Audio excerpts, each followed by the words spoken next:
요즘 모든 국가들의 기원이 자신의 나라에서 비롯되었다고 주장하는 한 나라가 있습니다. 아마 어느 나라의 이야기인지는 굳이 말을 하지 않아도 짐작하실 수 있을 텐데요. 오늘은 역지사지의 심정으로 인류의 모든 문명이 한국에서 출발했다는 이야기가 있어 이를 발췌하고 조사하며 다루어 보았습니다. 인류의 기원이 한국인이다 라는 오늘의 이야기. 심지어 우리가 말한 것도 아닌 유네스코에서 공식적으로 발표했다는 이번 이야기의 진실은 무엇일지, 과연 우리 한국이 모든 이들의 기원이 된다는 게 어떻게 성립하는 것인지에 대해 알아보는 시간을 가져보겠습니다. 구독자분의 제보로 조사하고 준비하게 된 오늘의 영상, 지금 바로 만나보겠습니다. 일본 왕실의 뿌리는 백제인들임을 주장하는 책이 있습니다. 바로 존 카터 코벨에 의해 쓰여진 Korean Impact on Japanese Culture라는 책의 내용인데요. 해당 도서에서는 세상에 존재하는 여러 증거를 바탕으로 단군 조선에 대한 인정과 함께 현인류 문명의 기원을 한국이라고 말하고 있습니다. 그리고 이 내용의 근간이 바로 만주 지역을 현인류의 시발점으로 인정한 국제연합교육과학문화기구 유네스코의 공식 발표인 건데요. 이는 이전까지 이집트가 인류의 기원이라고 여기던 학계를 발칵 뒤집어 놓는 계기가 되고 맙니다. 그 모든 출발점은 요동성 인근 만주 지역에서 발견된 대량의 탄미에서 출발하게 되는데요. 탄미란 불에 그을린 쌀을 말하는 것으로 이 쌀의 DNA 검사 결과 이는 자연산이 아닌 교배종인 것으로 나타납니다. 이것은 자그마치 1만 7천여 년 전이었던 신석기 시대에 만주 지역의 농사 기술이 다른 지역과 달리 상당한 수준이었던 것을 증명하는 사례가 되는데요. 이 불에 탄 흔적들로 미루어 그 당시에는 크나큰 전쟁이 있었을 것이고 결론적으로 이 쌀의 정체는 굴량미였을 것이라는 결론이 내려지게 됩니다. 이에 유네스코가 내린 판단, 고조선 이전에 왕국이 존재했으며 이는 한반도가 사람이 하늘이라 믿는 신앙을 가짐과 동시에 노예제도가 없었던 전 세계 유일의 국가라는 것이었죠. 여러분께서 아시다시피 유네스코는 한국의 관광순례를 인류문화유산으로 등재한 바 있습니다. 이 관광순례가 바로 태양으로 상징되는 광명의 중심으로 공동체를 지향했던 한국의 문화 그 자체이며 유네스코는 이것이 바로 동방, 즉 한국이 곧 현인류 문명의 빛이었다는 사실을 인정하도록 해야 하는 부분이라고 주장했는데요. 하지만 이것만으로 그 증거를 내세우기에는 터무니없이 부족했겠죠. 이에 유네스코에서는 고고학적 증거들을 추가로 제시하여 해당 주장에 힘을 싣습니다. 경남 창녕군 부곡면에서 출토된 8천년 전의 선박이 고대 한반도인들이 해양족이었다는 증거라는 것, 경남 울주군 반구대에서 발견된 암각화가 8천년 전 세계 최초로 고래잡이를 했다는 증거라는 것, 충북 청원군에서 출토된 쌀농사가 1만 5천년 전 세계 최초의 흔적이며 중국과 인도의 쌀의 조상은 유전학적으로 한반도라는 것, 제주도 고산리에서 출토된 토기가 세계 최초 만년하고도 수천 년 전인 세계 최초라는 것, 전남 화순군에서 발견된 고인돌 및 천문이 세계 최초인 8천년 전에 만들어졌다는 것, 강원도 양양군에서 출토된 빗살무늬 토기가 세계 최초인 8천년 전에 만들어졌다는 것, 세계 최초인 금속활자 직제심경을 개발했다는 것, 세계 최초의 로켓인 신기전을 개발했다는 것 등이 그 예였는데요.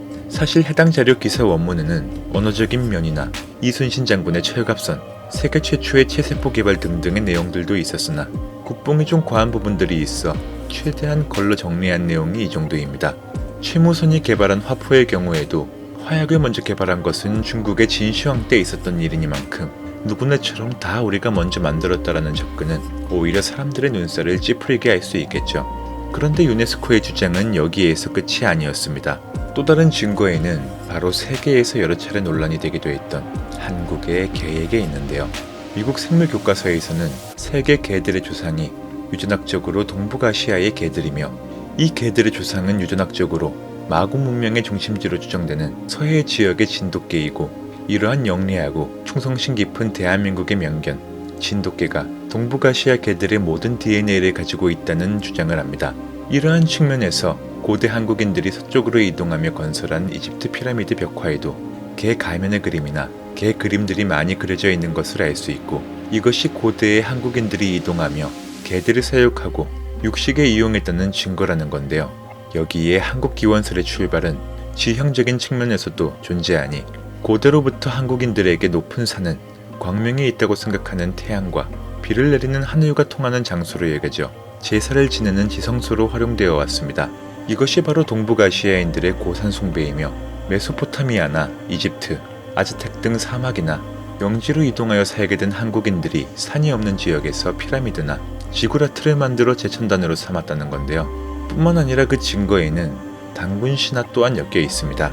단군 조선 이래 동북방 지역을 역사활동 무대로 삼았던 한민족에게 백두산은 민족과 국가의 발상지가 되는가 하면 성산이자 신산으로 숭앙되어 왔고 고조선 이래 부여, 고구려, 발해 등이 백두산의 기원을 두는가 하면 백두산 주변의 숙신족, 말갈족, 여진족, 안주족 등도 그들 민족의 성산으로 받들어 북방민족의 정신적 구심점이 되었으며 신라 왕족의 후손인 김안보 후위의 나라 청나라의 본영도 태산, 장백산, 지맥설을 통해 풍수지리상으로 백두산의 전기를 받았다는 사실을 암시하는 거라고 합니다. 이후 단군 조선에서 고추모의 고구려까지를 다룬 한전고기에도 그 증거들이 존재한다 하니 그 내용이 상당히 방대하나 결론만 말씀드리자면 시베리아에 거주하던 한인과 한국인들이 시베리아의 기후변화로 인해 유라시아, 아메리카로 이동하여 배달, 요하, 황하, 슈메르, 인더스, 이집트, 그리스, 마야, 잉카, 아즈텍 등 현인류 문명을 건설했다는 겁니다. 갈수록 좀 이상하죠? 그런데 보다 내용이 이상하다 싶어 해외 사이트를 위주로 찾아보다 보니 유네스코에서 주장했다는 한반도가 인류 문명의 출발점이었다는 이야기는 어디에도 존재하지 않았습니다. 한국어로 검색해도 마찬가지 구글 메인에는 탄미까지를 유네스코에서 인정했다는 이야기만이 있을 뿐 신빙성 있는 자료들은 너무나도 부족했는데요. 이를 보고 나니 종교 관련 언론에서의 일부 내용들을 또 다른 종교 단체들에서 너도 나도 퍼가고 살을 붙이며 이런 방대한 이야기가 창조되었음을 알 수 있었습니다. 현재도 그 내용들은 온라인상에 상당히 많이 존재하고 있는 상황인데요. 확실히 느낀 점은 이런 식이면 전 세계 문명이 다 우리나라 것이라고 만들 수 있겠구나. 이런 식으로 누구네 나라가 다 지낼 거라고 주장할 수 있는 거구나 라는 판단이 드는 대목이었습니다. 그런 의미에서 오늘의 결론, 역지사지. 역으로 지랄을 해야 사람이 얼마나 지랄 맞은지를 안다. 항상 적당한 국뽕은 정신건강에 좋지만 과한 건 독이 됩니다. 그럼에도 한반도에서 최초로 시작되었던 문화들이나 백두산이 주변 국가들의 숭배를 받았다거나 하는 정보들은 팩트였으며 앞서 언급했던 진돗개 혈통은 주로 뉴기니 싱잉 도그 혈통에 유럽 혈통과 더불어 스텝 지역 청동기 혈통이 섞인 점이 있다는 점에서 일부 일치하는 만큼 우리 문화의 역사성과 우수성을 느끼기에는 충분하지 않았나 싶습니다. 이상으로 준비한 오늘 영상은 여기에서 마치며 다음 영상에서는 중국의 모든 문화가 한국에서 기원되었다는 설에 대해서 다루어보는 시간을 가져보도록 하겠습니다. 이상으로 슬릴로팡이었습니다. 끝까지 시청해주신 여러분께 감사드립니다.